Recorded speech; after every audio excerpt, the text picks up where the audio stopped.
Oh, there we go. Driver's side is done. Shock is installed. Coilover is installed. Go ahead and off to the next side.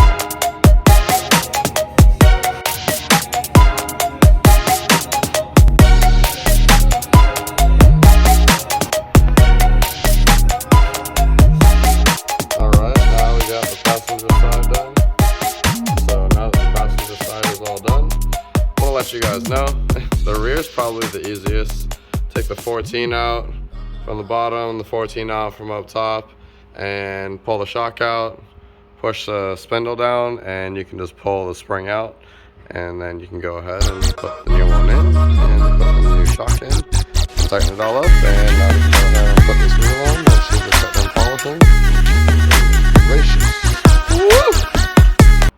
Alright, see you in a second.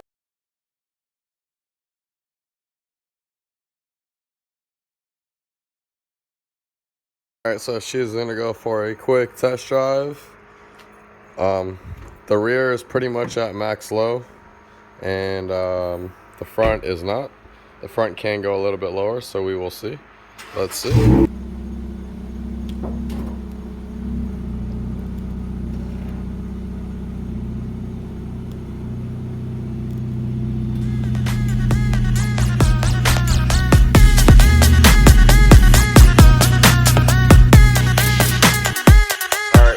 While she's on that test drive really quick, I'm going to go ahead and show you guys the old rear struts and the old rear coils and stuff like that.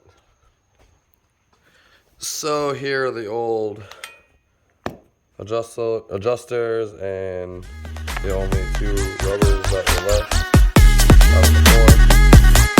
And the springs. These are, I believe, 30K spring rate. So hopefully I don't have to go back to these because they through the ring. And these things, y'all can just see all the shock fluid all over these things. They are done for. Is that one stuck? Let's see. Yeah, got it to go down. Oh, this one retracts. This one retracts.